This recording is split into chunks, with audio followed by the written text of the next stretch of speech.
Hello, I'm Jesse, and today I'm pleased to talk to you about the St John's Western Australian Youth and Community Engagement Program.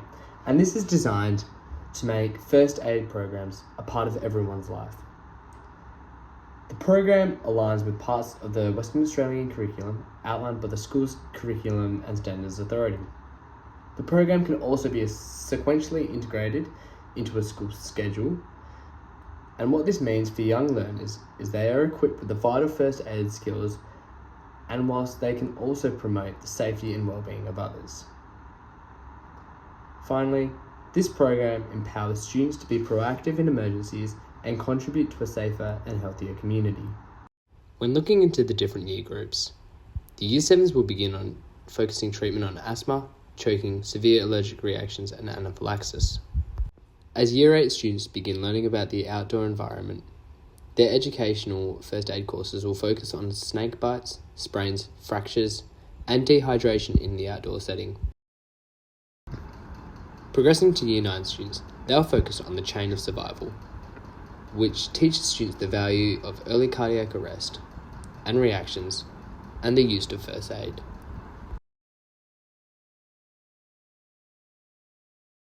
Now, as we dive into the curriculum contents, you can imagine my surprise when I found out that humanities and social sciences, along with English, can also incorporate first aid. For example, when looking into the strands, we look at literacy skills and social science skills. A common substrand here is interacting with others, questioning, analysing, and reflecting.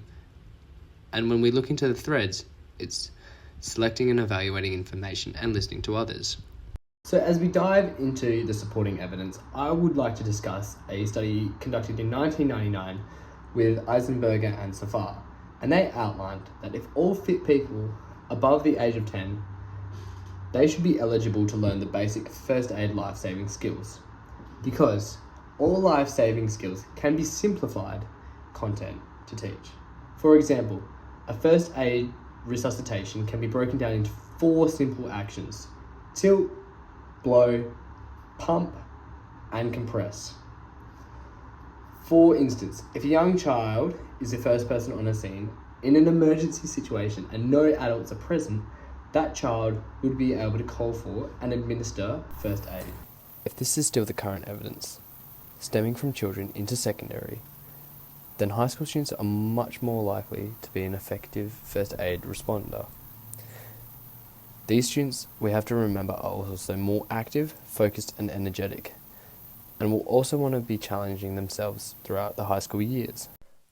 I'm now going to discuss how I can implement first aid into the classroom and how that'll match my teaching styles and strategies. A high school example that I looked into was the FARME manual, brought to my attention by Kareth et al. In 2010. However, this study involved a use of peer teaching, and is a strategy that I will personally look to incorporate when I decide to teach first aid, because adolescents have a huge impact on their peers, and there are a lot of positive outcomes that come with it. So for example, they've got increased self-confidence, they increase their knowledge capacity, and they are gaining the essential skills to teach other students in their class.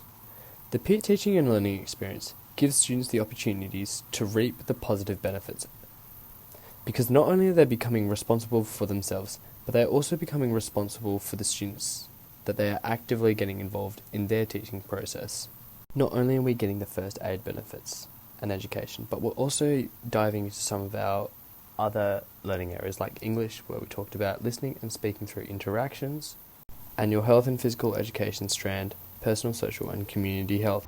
So let's discuss some of the concluding links. St John's WA Youth and Community Program aims to incorporate first aid into everyone's life. Why this is so beneficial for the community is because it's a free opportunity to learn how to apply first aid. The program also is heavily based off the curriculum and to easily integrate into the school schedule. More importantly, the reference studies I used in this presentation display how teaching first aid can administrate success among young people, and it can be incorporated into the classroom using strategies like peer teaching, which is both mutually beneficial for the teacher and the student, because both will be learning in this environment.